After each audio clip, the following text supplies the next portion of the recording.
obrigado, pastor Moisés, pelo carinho de sempre. Que a graça e a paz de Cristo esteja com cada um. Mais uma vez, espero que vocês tenham tido um bom momento de confraternização, de alimento. Eu costumo dizer que a comida aqui da FAAMA não é apenas boa, ela é muito boa. Então eu imagino que vocês, por favor, imagino que vocês devam ter se deliciado, né? Ainda me disseram aí, pastor Moisés, que teve açaí também. É mesmo? A bênção foi completa então? Louvado seja Deus. Mas há uma bênção também para aqueles que mesmo tendo comido açaí, ficarem acordados agora para o nosso estudo, tá certo? Muito bem. Esse é o grande desafio, né?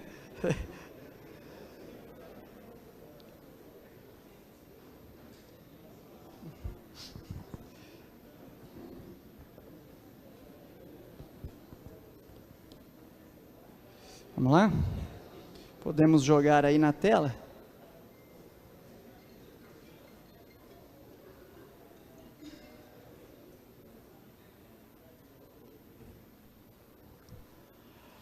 Pode jogar aí? Ok. Vamos orar então, enquanto eles colocam ali. Curva a sua fronte, tome a sua Bíblia e vamos orar.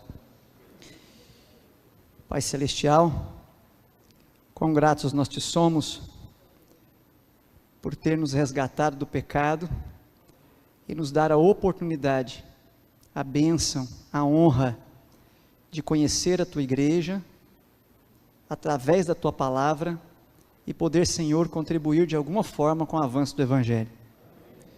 Exaltado seja o teu precioso nome por fazermos parte de um grupo seleto de pessoas que o Senhor chamou para liderar o teu rebanho e para dar o nosso melhor em favor da tua causa. Por bondade, Senhor, neste momento nós precisamos muito que uma brasa seja tirada do teu trono e que ela possa tocar os lábios do teu servo e possa tocar também as mentes daqueles que vão ouvir. Por bondade, nos acompanha, tira de nós e de perto de nós toda a distração e nos dá o privilégio de estudar mais e entender mais os teus planos. Essa é a nossa prece, nós a fazemos com sinceridade e a fazemos no nome precioso de Jesus, o nosso Salvador. Amém. Muito bem. Nós estudamos no primeiro momento dessa manhã sobre o papel de Jesus no pacto eterno. Depois estudamos sobre o papel de Jesus na cruz do Calvário. E agora vamos avançar um passo mais. O papel de Jesus depois da ascensão. Depois que Jesus sobe ao céu. Como foi a chegada de Jesus no céu? Como foi a cerimônia de coroação, de entronização dele? E quais as implicações disso para nós? Eu costumo chamar esse seminário de o Cordeiro Leão e os Cortejos Celestiais, porque nesse seminário nós vamos entender que há a previsão na revelação de 3 cortejos celestiais. Um já aconteceu e outros 2 ainda vão acontecer. E ao entendermos esses 3 cortejos celestiais, nós vamos entender o grande presente do amor de Deus para nós, no futuro, se nós permanecermos fiéis até o fim, pela graça de Cristo. Então vamos avançar. Aqui nós vamos perguntar para vocês, primeiro, o que Cristo realizaria após sua ascensão? Por que Cristo é chamado de Cordeiro e de Leão? Segundo, que implicações proféticas isso tem no contexto do tempo do fim? Terceiro, qual a relevância desse tema para os adventistas do 7º dia? E quarto, o que a palavra de Deus tem a nos dizer sobre isso? Então, nós vamos em 4 etapas aí e depois a conclusão. Primeira etapa, nós vamos falar do chamado cortejo celestial de quê? De ascensão. Depois vamos falar sobre a obra do Cordeiro no santuário celestial. E depois então, o cortejo celestial de parousia. Depois o cortejo celestial de glória, no final de tudo. E então vamos tirar algumas lições para a igreja no tempo do fim. Então, vamos avançar. Diante de nós está aí o contexto do grande conflito. É à luz desse background que nós estudamos toda a trajetória de Cristo aí, e vai continuar sendo assim para hoje. Então vamos primeiro para o primeiro cortejo celestial. Se eu afirmei para vocês que a revelação nos fala de 3 cortejos, 3 grandes procissões celestiais, a primeira é o que nós chamamos de cortejo celestial da ascensão. Por que é chamado de cortejo celestial da ascensão? Abra sua Bíblia por bondade, no livro de Atos dos Apóstolos, capítulo 1.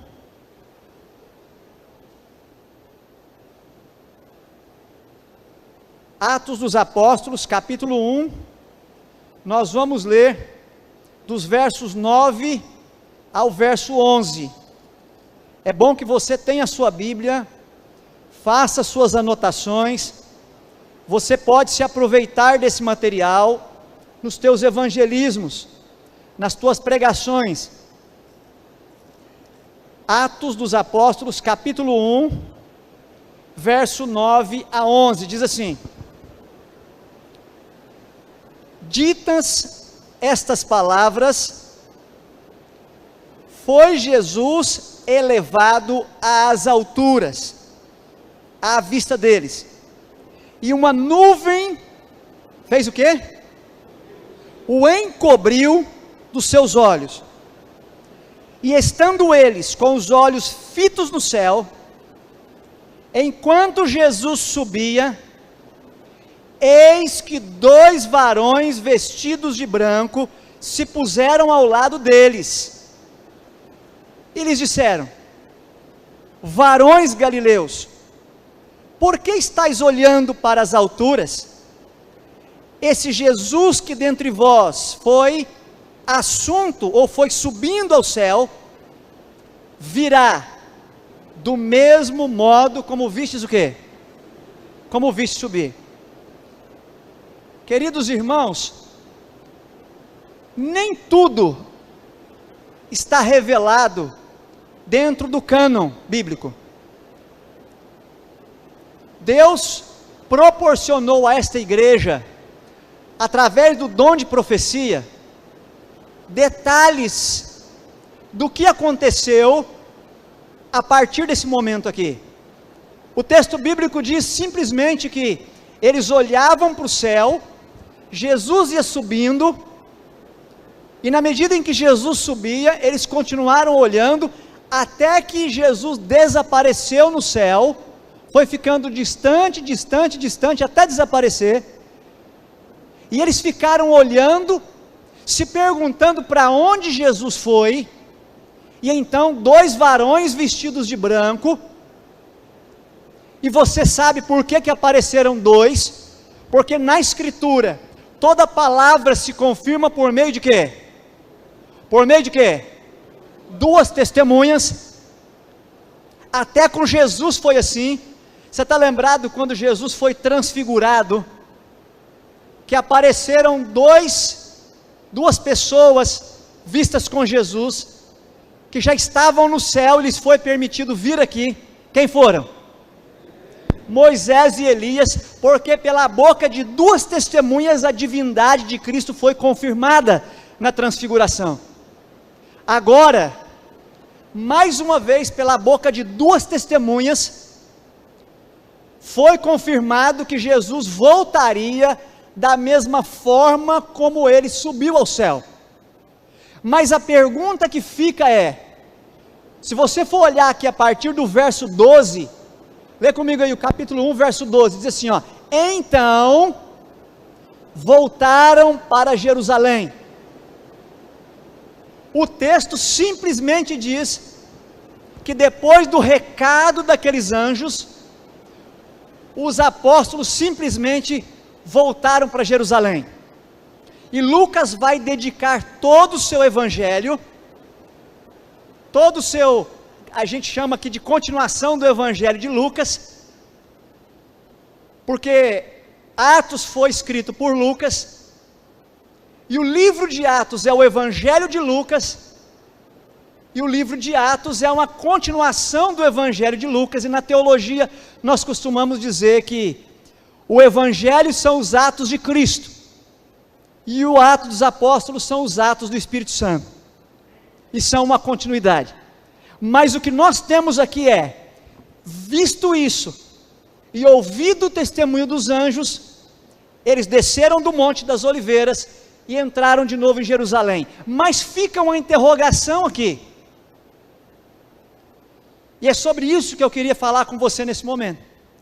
A interrogação é, depois que Cristo ressuscitou, e depois que Jesus sumiu da vista dos apóstolos, como foi o cortejo de Cristo para o céu? E mais, quando Cristo chegou no céu, como Cristo foi recebido no céu, e como foi esse cortejo e essa cerimônia de entronização de Cristo? Então eu quero compartilhar com você algumas questões. Você tem aí no quadro, na tela, você tem aí então, as 3 palavrinhas que se repetem, e são a mesma, 4, né? 4 palavrinhas se repetem nesse texto. E no original tem uma palavrinha aqui, que é a palavrinha ouranos, que é traduzida pela palavrinha céu. Ou seja, na sua Bíblia, Jesus foi elevado às alturas, a palavrinha é ouranos. Os discípulos olharam para o céu, ouranos. Os anjos perguntaram por que eles estavam olhando para o ouranos, e Jesus então, de fato subiu para o ouranos. A palavra ouranos na Bíblia, ela tem 4 possíveis significados.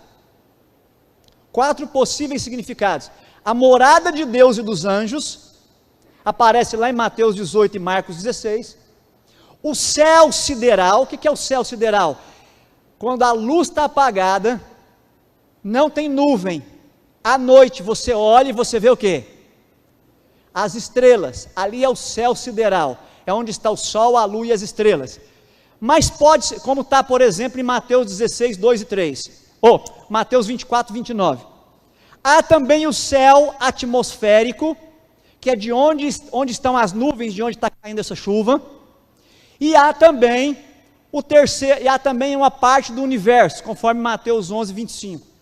Todo aquele que está debaixo do céu, debaixo da terra, tem que ouvir o evangelho. Isso está falando do quê? De uma parte do universo.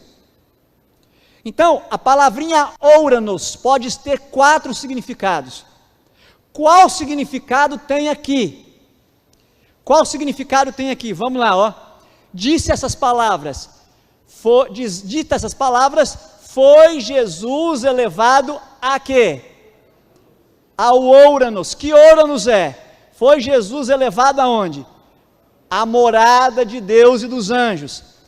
Estando eles com os olhos fitos aonde? No céu atmosférico, os anjos disseram: varões galileus, por que estáis olhando para o céu atmosférico?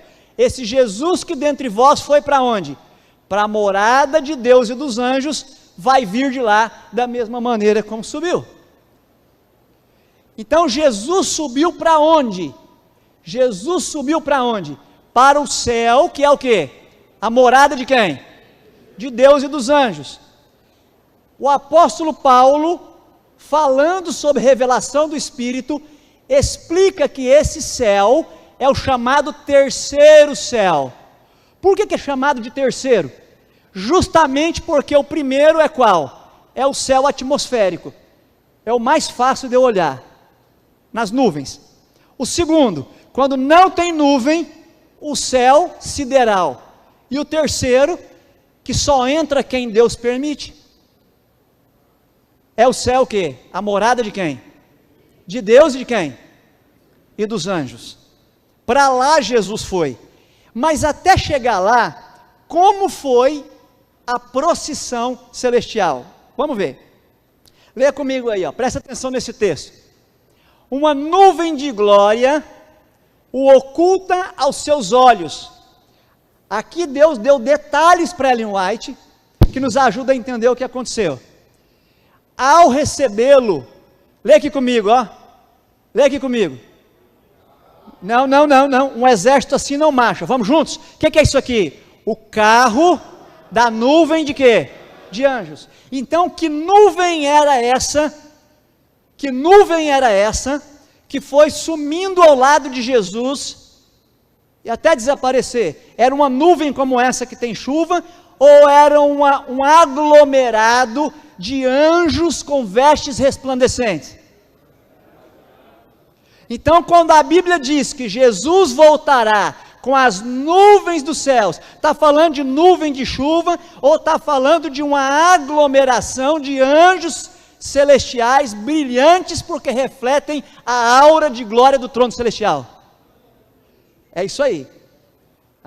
Então olha lá, ele sobe, e aí diz assim, ó: soam-lhes ainda aos ouvidos as palavras: eis que estou convosco todos os dias até a consumação dos séculos. A flutuar veio baixando até eles, ao mesmo tempo, a mais suave e a mais jubilosa música produzida pelo coro angélico. Agora lê comigo aqui, ó. Todo o quê? Todo o céu estava o quê? Para quê? Quem? A sua chegada às cortes celestiais. Quem estava esperando? Você consegue imaginar essa cerimônia? Que coisa linda! O céu todo para. Você tem que entender que dias antes, o céu todo ficou em silêncio quando ele estava na cruz do Calvário. Nós vimos isso hoje. O céu ficou em silêncio quando Jesus morria na cruz. Agora, de novo, o céu está em silêncio, esperando para receber o Rei da Glória. Receber o Senhor Jesus. Olha aqui, ó. Ao ascender, abriu ele o caminho, e a multidão de cativos libertos, a sua ressurreição o seguiu. Sabe quem são esses aqui? São aqueles que ressuscitaram quando Jesus ressuscitou. Quando a terra tremeu, quando o anjo de Deus, o líder das cortes celestiais, chegou à beira do túmulo, no domingo, quase ao amanhecer do dia, e gritou assim: Filho de Deus, ergue-te, o teu pai te chama. Você já leu lá, né? Quando o anjo disse isso e a terra tremeu, Jesus ressuscitou, e muitos santos que dormiam no pó da terra ressuscitaram, e esses foram com Jesus agora no cortejo celestial, porque foram recebidos no céu como as primícias, como garantia de que ele cumprirá para todos os salvos, os santos, os fiéis, a promessa de que na hora certa serão ressuscitados para a vida eterna. Eles sobem com Cristo. Olha que coisa linda. E aqui diz assim, ó. Aqui diz assim: a hoste celestial, com brados de alegria e aclamações de louvor e cântico celestial, tomava parte na jubilosa comitiva. Ao aproximarem-se da cidade de Deus, cantam como em desafio os anjos que compõem o séquito. Agora presta atenção. Qual era a música cantada no templo terrestre? Qual era a música cantada no templo terrestre? Os salmos, lembra? Lembra? Tanto que os músicos, né, os filhos de Asaf, toda a casa de Asaf eram os músicos do templo. E veja que eles tinham os hinos eram os salmos. Agora, quando a comitiva se aproxima da cidade santa, o que eles vão cantar? Eles vão cantar o Salmo 27, que é um salmo profético. Olha que coisa linda. Ao se aproximarem do templo celestial, eles vão cantar o quê? Um salmo, porque essa era a música do santuário terrestre. Essa é a música do santuário celestial, e eles vão cantar. Olha que coisa linda aqui, ó. Levantai, ó portas, as vossas cabeças, levantai-vos, ó entradas eternas, e entrará quem? O Rei da Glória. Olha lá. Aí, jubilosamente respondem as sentinelas. Aí os anjos que estão lá em cima do muro, estão lá nas portas da cidade santa, respondem assim, ó. Olha lá. Quem é este Rei da Glória? Isso dizem elas, não porque não sabiam quem ele é, mas porque querem ouvir a resposta de exaltado louvor. Aí os que estão com Cristo respondem assim, ó. O Senhor forte o quê? O Senhor poderoso no quê? Levantai, ó portas, as vossas cabeças, levantai-vos, ó entradas eternas, e entrará quem? E aí o que acontece? Novamente se faz ouvir o desafio, a sentinela grita de novo, quem é esse Rei da Glória? Pois os anjos nunca se cansam de quê? Ouvir que o seu nome ser exaltado. E aí então, quem responde agora? Os anjos da escolta respondem, Yahweh Tsebaó, a expressão hebraica para falar de Deus quando ele está vestido para a batalha. Mas aí você me pergunta, pastor, por que Cristo está como se tivesse vestido para a batalha se ele está indo para o céu? Porque depois que Lúcifer caiu, e antes de Lúcifer ser expulso, Cristo reuniu todos os anjos, e fez um ultimato, que ainda dava tempo de Lúcifer e os anjos caídos ainda o quê? Se arrependerem. Naquela reunião eles não se arrependeram, e mais, Lúcifer ainda desafiou Cristo o quê? Publicamente. Agora Cristo está voltando, e vai ser reunido de novo todo o quê? Todo o conselho, diante do trono. E aí Cristo então é aclamado como Yahweh Tsebaó, como Deus que está vestido para a batalha. Por quê? Porque agora nós vamos ter outro concílio, e nesse concílio agora vai ficar claro quem é que estava certo e quem que estava errado, desde aquele episódio que aconteceu lá. Que coisa tremenda, que coisa. E aí eles chegam no céu, e aí diz assim, ó, e os anjos da escolta respondem, ele é o Rei da Glória. Então, Salmo 24, então se abrem de par em par as portas da cidade de Deus, ó, se abrem de par em par. Quer dizer o quê? Quer dizer que tem várias portas para chegar até o trono de Deus. João ali em Apocalipse 21 nos fala das portas do muro da cidade, as 12. Mas depois que você entra na cidade tem outras portas, até chegar ao lugar do trono de Deus. E essas portas vão abrindo sucessivamente, de par o quê? Em par. Para quem entrar? A comitiva, que traz o cordeiro. O cordeiro que está vindo da onde? Está vindo da terra, depois de passar pelo quê? Por tudo que nós conversamos, por tudo que nós estudamos hoje de manhã, ele está vindo, e aí o texto diz assim, ó, então se abrem as portas da cidade, e a angélica multidão entra por elas, enquanto a música prorrompe em arrebatadora o quê? Melodia. Eu fico imaginando, as harpas, as trombetas, a música nesse momento, né? E aí diz o texto assim, ó, ali está o trono, e ao seu redor um arco-íris da promessa. Ali estão o que? Lê para mim aqui, ó. Querubins e o que? Serafins, anjos de guarda e anjos de louvor, na presença do trono. E aí diz assim, ó, os comandantes das hostes celestiais, os filhos de Deus, os representantes dos mundos o quê? Não caídos, acham-se o que agora? Congregados. Se você ler Jó capítulo 1, você vai ver que é a mesma cena. Porque lá foi a cena do desafio, aqui é a cena de ficar comprovado agora. Já ficou patente diante de todo mundo, quando Cristo estava morrendo na cruz do Calvário, os mundos não caídos pararam para observar, o céu todo veio para cá, nós estudamos hoje cedo. O Pai, o Espírito e as hostes celestiais estavam ali, aos pés da cruz. E aí fica a pergunta, e depois disso? E agora Deus está respondendo. E depois disso? Depois disso nós vamos agora ter uma sessão solene, e nessa sessão Cristo vai ser declarado justo. Vai ser declarado que o seu sacrifício foi aceito. Então, olha lá, e aí diz assim, ó, o conselho celestial, perante o qual, lê aqui comigo, ó, perante o qual, quem? Tinha feito o quê? Acusado a Deus e ao seu Filho, os representantes daqueles reinos imaculados, sobre os quais Satanás pensara em estabelecer o seu domínio. Quer dizer, o que ela está dizendo aqui? Os outros mundos também foram o quê? Tentados, mas não caíram. E aí diz assim, ó, todos estão ali para dar as boas-vindas a quem? Ao nosso Goel, ao nosso Redentor. E aí diz o texto assim, ó, eles estão ansiosos por celebrar o triunfo e glorificar seu rei.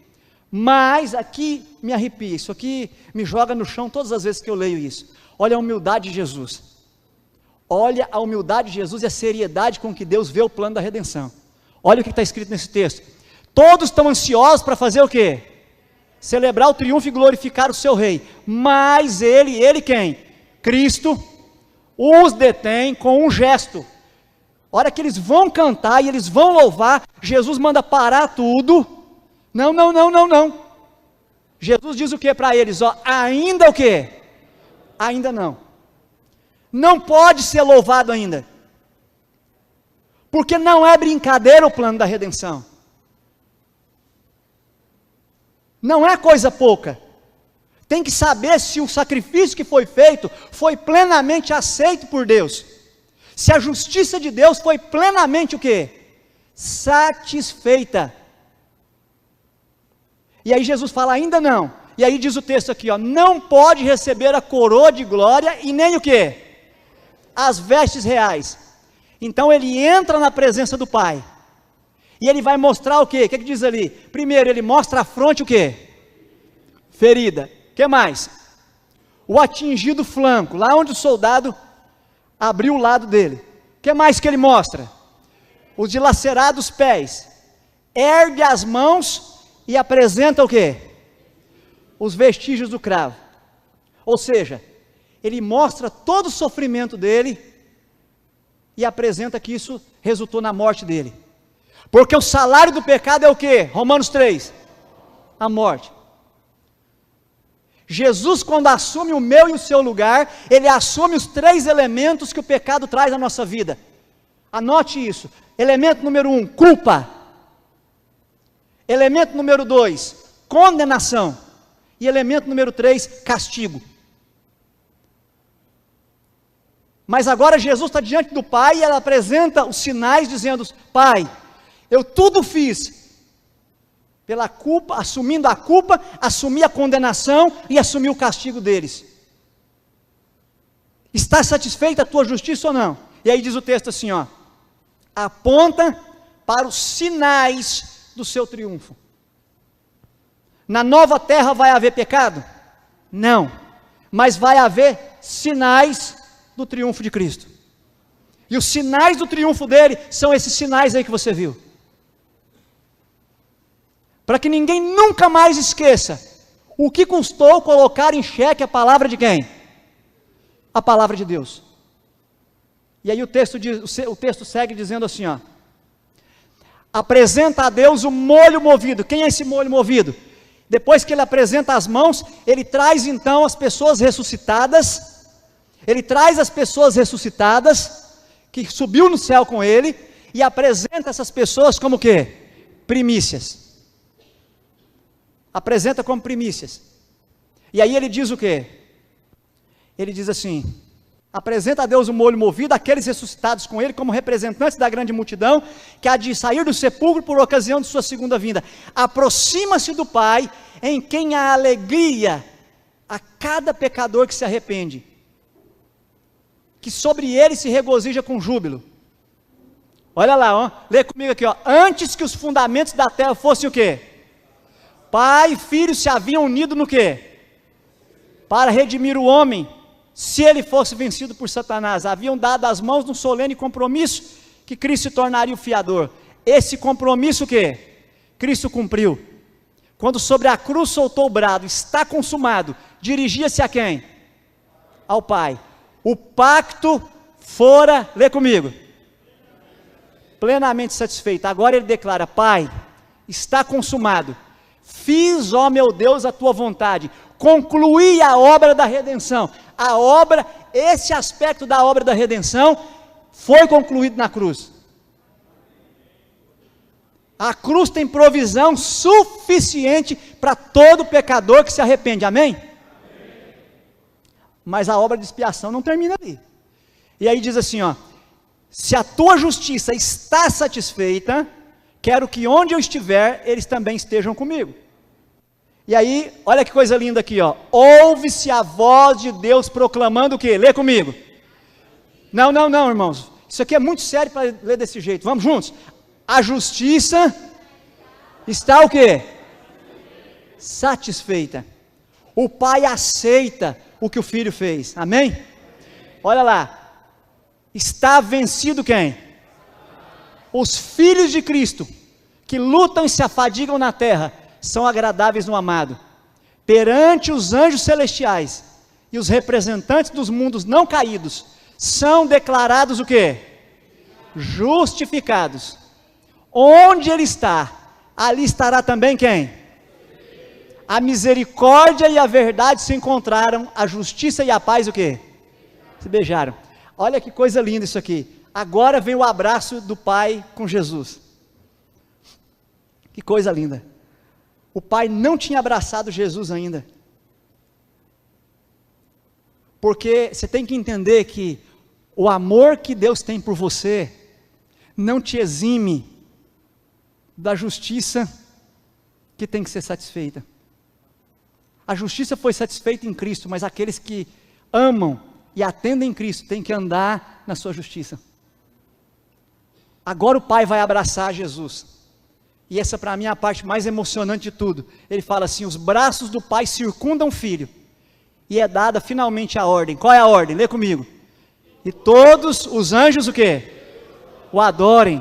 Aí vem Hebreus 1:6, ou seja, o relato que você tem em Hebreus, capítulo 1, de 1 a 6, é um relato da cerimônia de entronização de Cristo.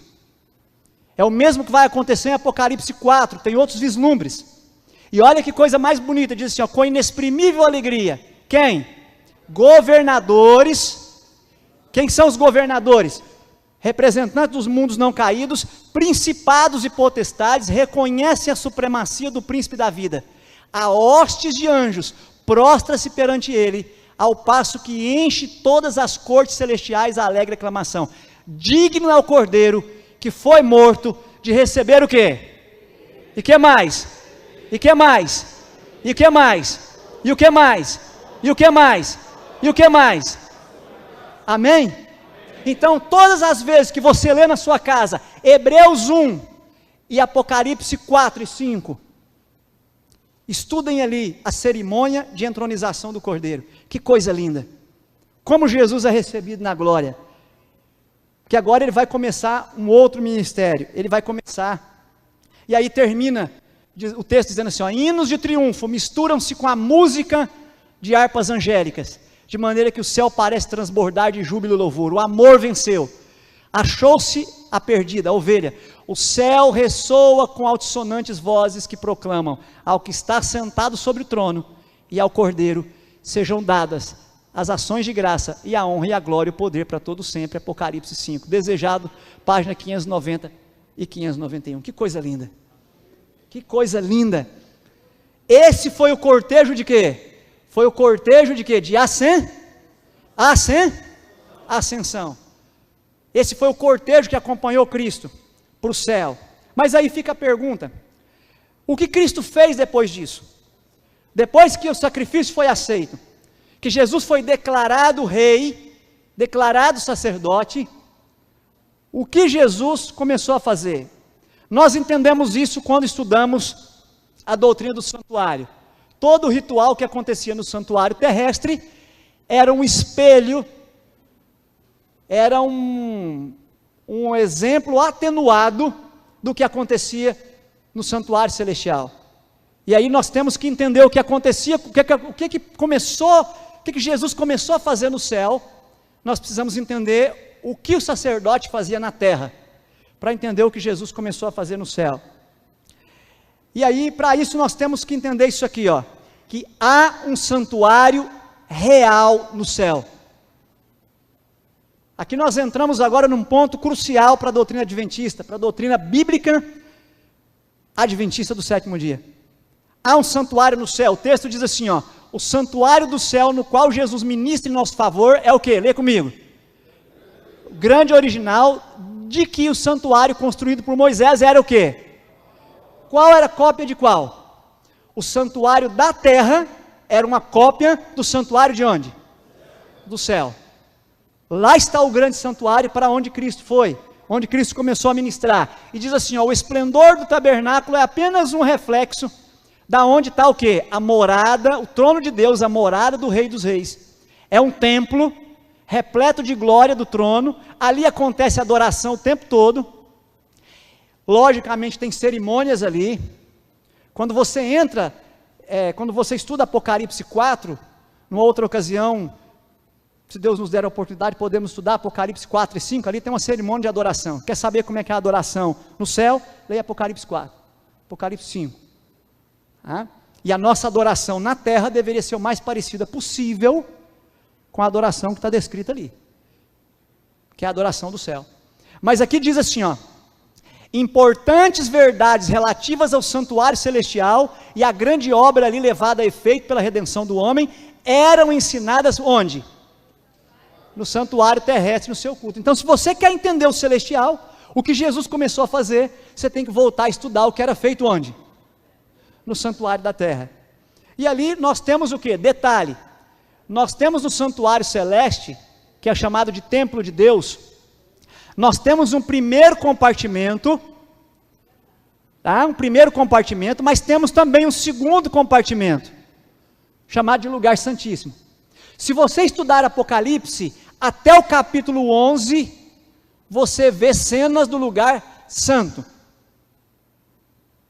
E quando você chega do capítulo 11, verso 19 em diante, você vê cenas acontecendo no lugar o quê? No lugar o quê? Santíssimo.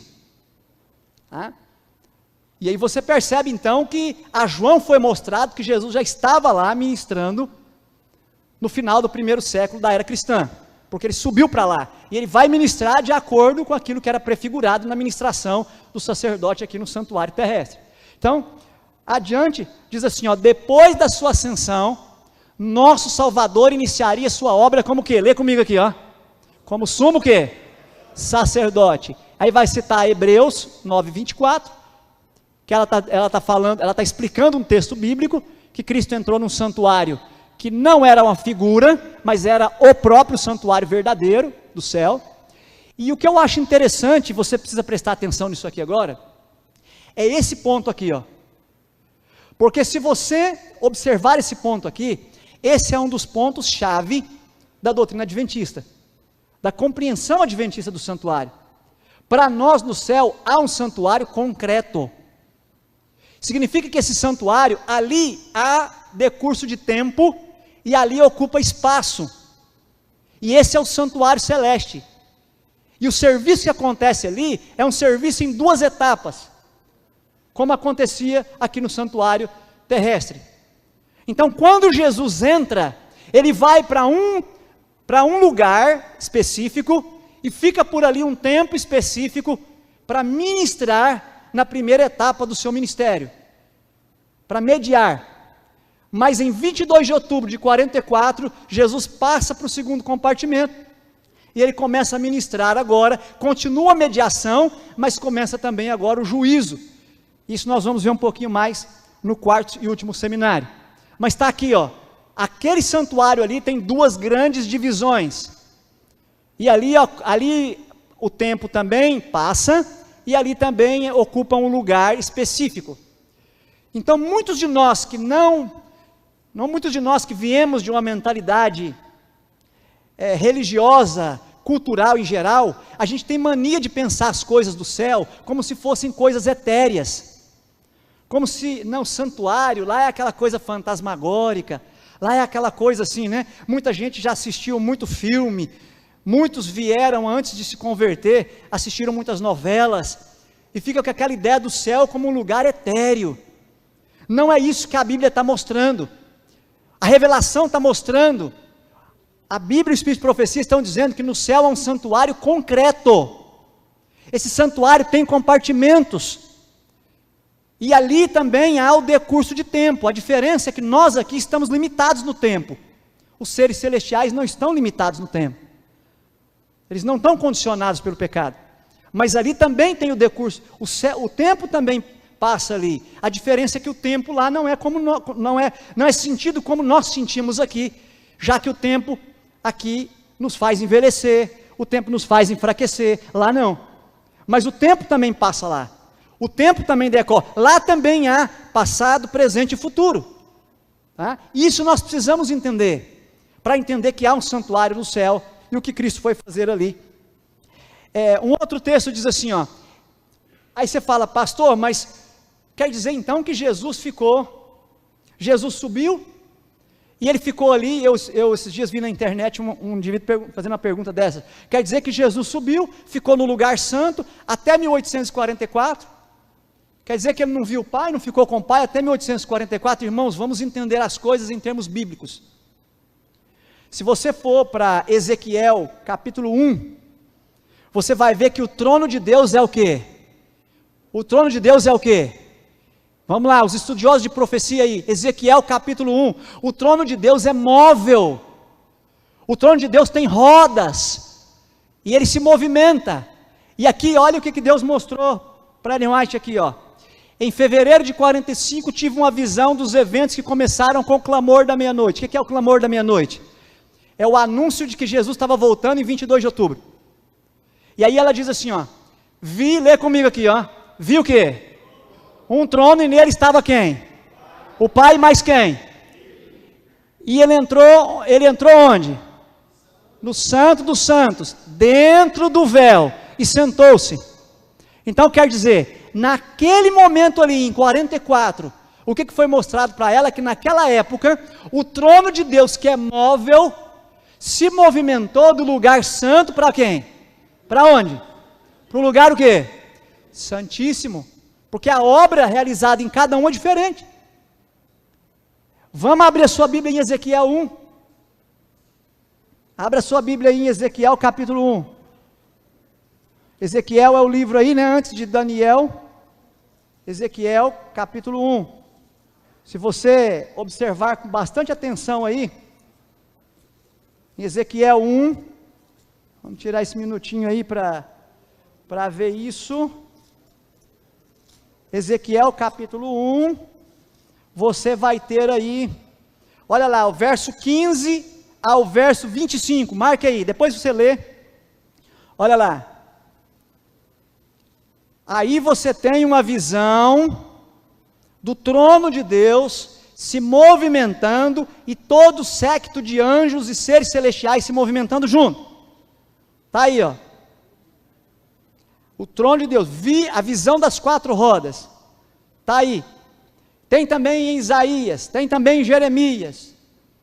Não dá tempo de ver agora, mas olha esse texto aqui, ó.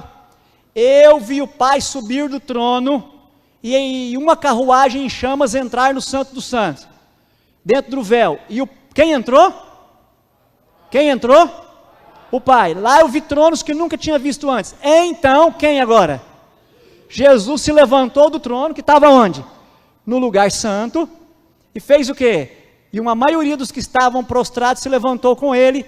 Não vi um raio de luz passar de Jesus para a multidão descuidada depois que ele se levantou, e eles foram deixados em escuridão. Aqueles que se levantaram quando Jesus se levantou, mantiveram os olhos fixos nele quando ele deixou o trono, e os levou um pouco para fora. Então ele levantou o braço direito, e ouvimos uma adorável voz dizendo: espere aqui, eu vou a meu Pai para quê?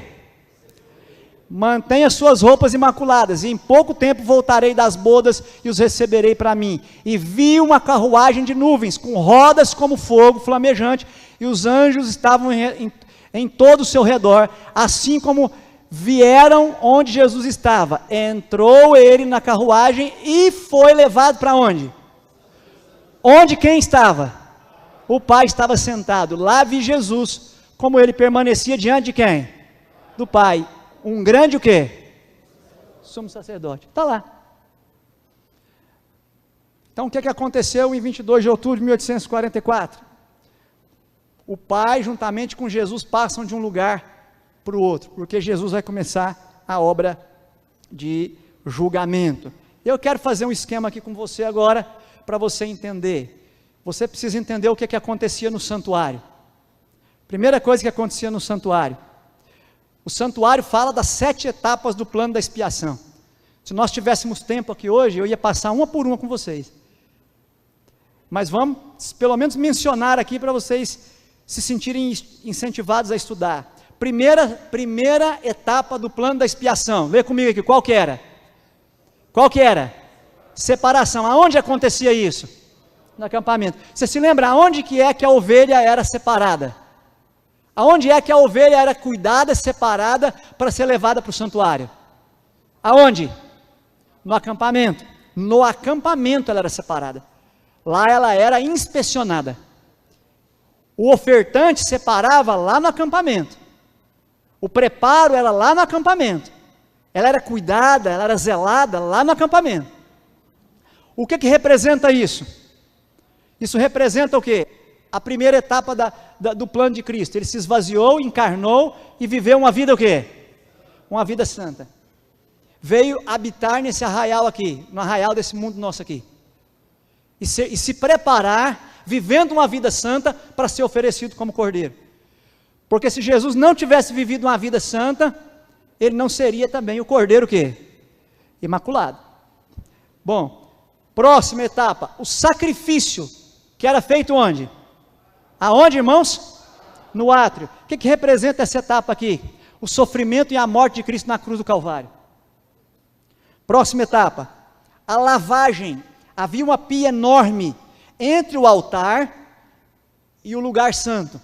E nessa pia, o sacerdote tinha que lavar os seus pés e as suas mãos para poder entrar. O que representa isso aqui? Lavar, o sacerdote quando lavava as mãos e os pés, ele se lavava do quê? De qualquer respingo de sangue que podia estar nele. Porque o sangue simbolizava o quê? O pecado que foi transmitido, a culpa. Então, olha que interessante isso aqui. O que representa isso aqui? A ressurreição de Cristo. Que é quando o quê? Que é quando todos os resquícios ali do sofrimento deles são tirados, com exceção daqueles que servirão de sinais pela eternidade. Ali se lavava, ali estava representada a ressurreição de Cristo. Depois nós temos o quê? No lugar santo era feita mediação. Aí nós temos a quarta etapa, quando Jesus é exaltado e entronizado e começa a mediar, que eu li para vocês agora há pouco. E depois então nós chegamos ao dia da expiação, que o sumo sacerdote entrava no Santíssimo. Ali acontecia o quê? Ali Jesus continuava mediando, mas ele começava também a julgar. O julgamento final do povo acontecia no dia da expiação, Levítico 16 e Levítico 23. Então está aí, as 5 etapas. Se você observar aqui, ó, qual era o sentido aqui? Aqui está no sentido do acampamento em direção ao interior do santuário. Então olha, Jesus encarna, habita nesse mundo, vive uma vida santa, é oferecido como cordeiro que foi morto por nós, ressuscita e sobe ao céu, é exaltado, entronizado e começa a mediação, e depois então começa a julgar em 22 de outubro de 1844. Qual que é o movimento aqui? O movimento de fora para quê? De fora para dentro. Mas se você estudar mais a Bíblia, você vai ver que depois disso tem um movimento de dentro para fora. Então aqui você tem o quê? Isso acontecia no santuário terrestre, representando as realidades maiores que envolviam o santuário celestial. Você fala, pastor, mas a encarnação, a morte e a ressurreição foi aqui. O que isso tem a ver com o santuário celestial? Tem a ver que toda a ordem para isso, toda a autorização para isso é dada do santuário celestial. Tudo isso é combinado, é designado a partir do santuário celestial. Tá? Então, agora nós vamos ver o movimento contrário. Tem um movimento contrário agora. Vamos pegar agora, depois que o sacerdote entrava para mediar e para julgar no dia da expiação, o que acontecia agora? Agora ele tem que sair do santuário. Agora ele sai do santuário. E depois que ele sai do santuário, acontecem 3 coisas importantes. Acontecem 3 eventos importantes. Primeiro evento, ele responsabiliza Azazel. Lembra que colocava a mão sobre a cabeça de Azazel, e Azazel era enviado para onde? Para o deserto. A responsabilização de Azazel e o envio dele para o deserto para ficar ali. Isso representa o quê? Isso representa Satanás sendo enviado para o deserto desse mundo no período que Apocalipse 20 chama de milênio, ou 1000 anos.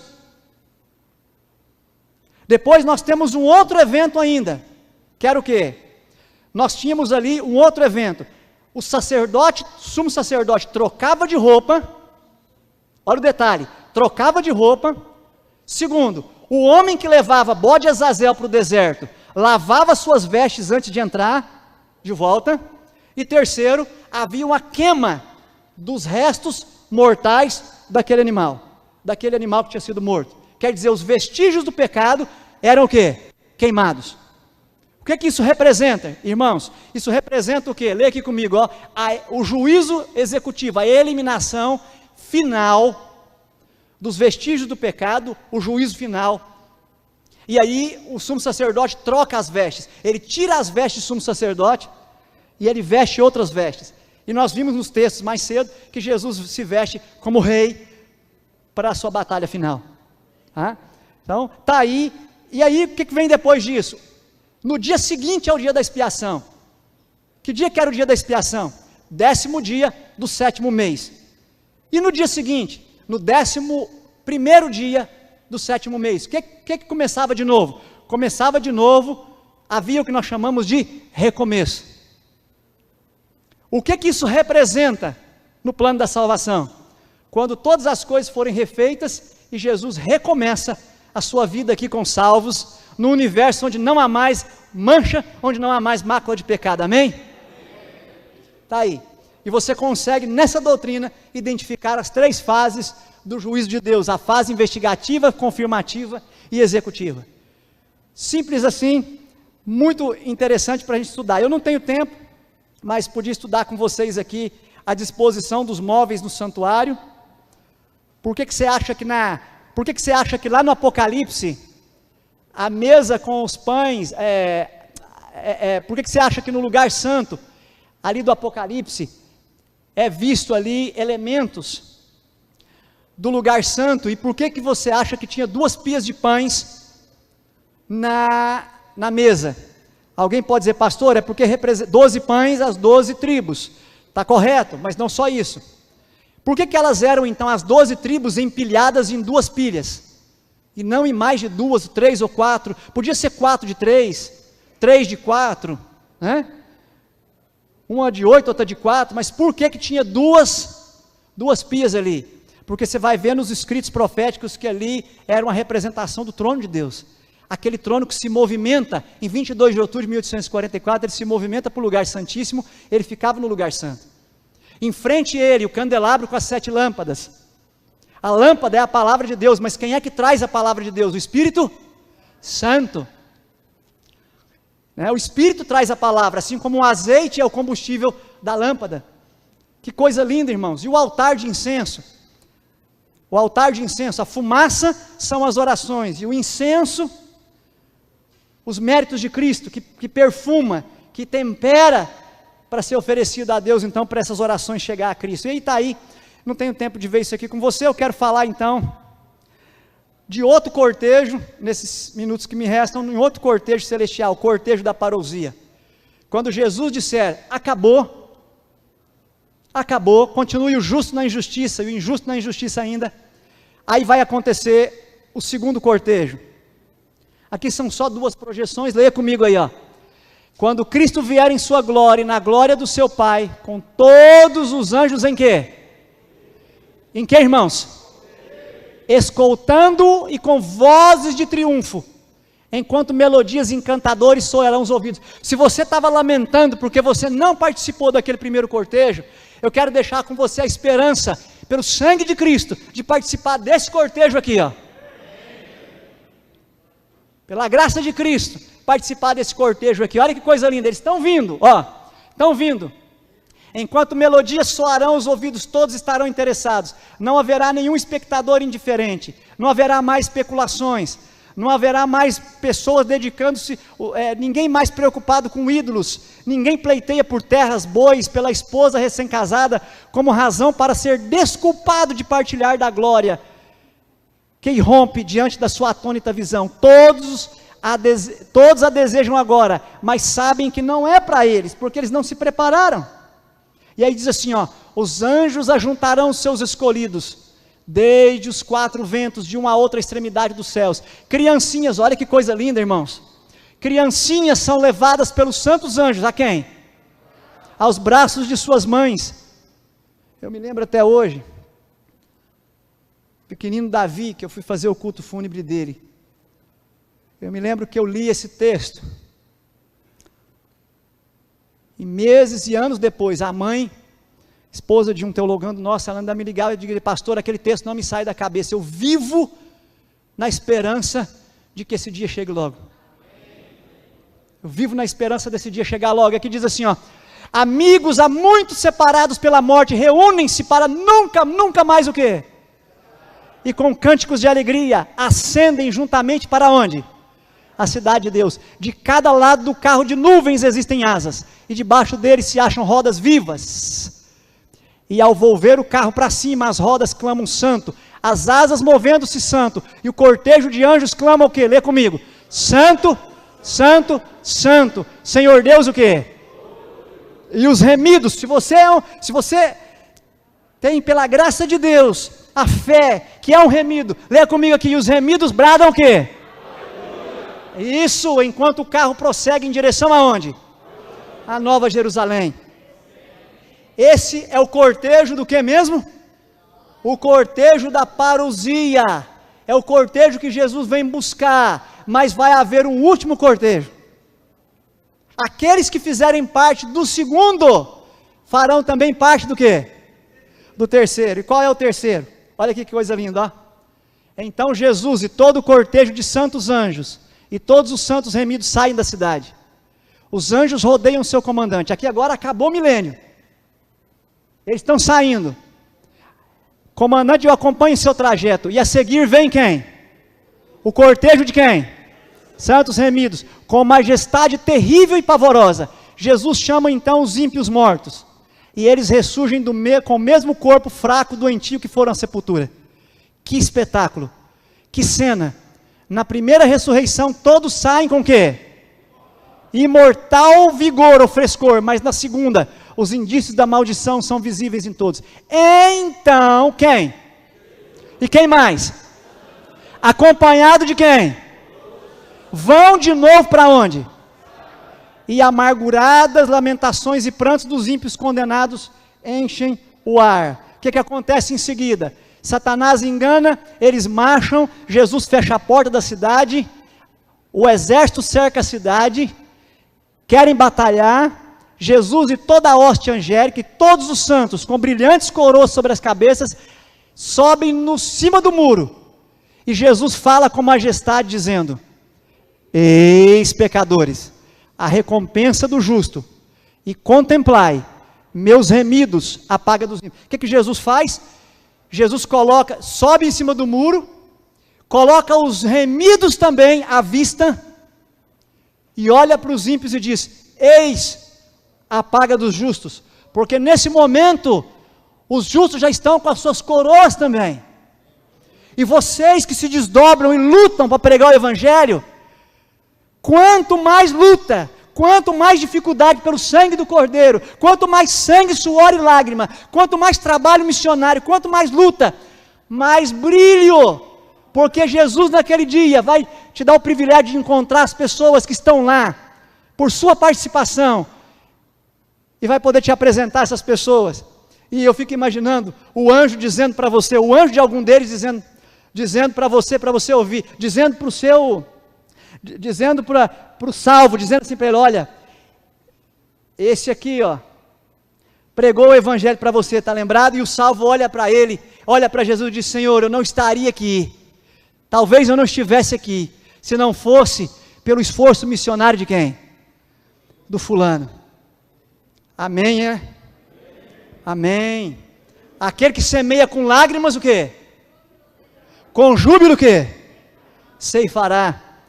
Aquele que semeia com lágrimas, com júbilo ceifará. E o texto diz assim: multidão gloriosa. Jesus fala com majestade e diz então: contemplai meus remidos, a paga dos ímpios, o vasto concurso de povos contempla a multidão gloriosa sobre os muros. Via então Satanás e toda a hoste ímpia, foram o quê? E foi satisfeita o quê? E todo o exército dos anjos e os santos remidos, todos com grande voz disseram o quê? Amém. Amém. Que cenas tremendas. Esse vai ser o terceiro e último cortejo, e eu espero que eu e você, pela graça de Cristo, possamos estar lá. Quero deixar com você então, qual a implicação disso? A implicação disso é que nós pregamos o sacrifício expiatório de Cristo na cruz, mas também pregamos a mediação e o juízo expiatório. Por quê? E aqui fica o texto para você levar para casa. Por que que não bastou a cruz? A cruz foi suficiente. Na cruz há suficiente provisão para todo aquele que nele o quê? Crê. Mas irmãos, entenda, por que que é necessário o ministério de Cristo no santuário? Porque a cruz não especifica, não individualiza o perdão nela garantido. Quando Jesus morreu na cruz, ele morreu por todo aquele que nele crê. Mas aí fica a pergunta: quem nele creu? A resposta a essa pergunta vem pelo ministério de Cristo onde? Onde? Onde? No santuário celestial. Ali Jesus Cristo aplica os méritos suficientes, pleno e totais que ele alcançou com seu sacrifício definitivo, único e irrepetível, feito na cruz do Calvário. Amém? Então leve essa mensagem. Eu costumo dizer, pastor Moisés, que pregar o que nós pregamos hoje de manhã, os nossos irmãos cristãos também pregam. Mas nós precisamos ir com Cristo, e eu quero terminar mostrando isso aqui de novo para você. Você não pode esquecer disso. Você não pode de jeito nenhum esquecer disso, que isso aqui é importante demais. Se nós, hoje, primeiro seminário nosso, eu falei daquilo que estava na eternidade, depois preguei sobre o que Cristo fez aqui e aqui. Agora falei sobre o que Cristo fez aqui e aqui e aqui. Entenda que a mensagem fica incompleta se eu pregar apenas o quê? Se eu pregar apenas uma etapa, duas etapas, três etapas, não pregar a etapa 4, a 5, a 6, a 7 e enfim o recomeço. Vocês são chamados para serem arautos do Evangelho eterno. Estudem o processo da expiação, estudem o plano da redenção, e que o Senhor nos dê a graça, a mim e a você, pela graça exclusiva dEle, de estarmos no segundo cortejo, no cortejo da parousia, e no cortejo da vitória, da glória final. Que eu e você estejamos lá, para louvor da glória de Deus.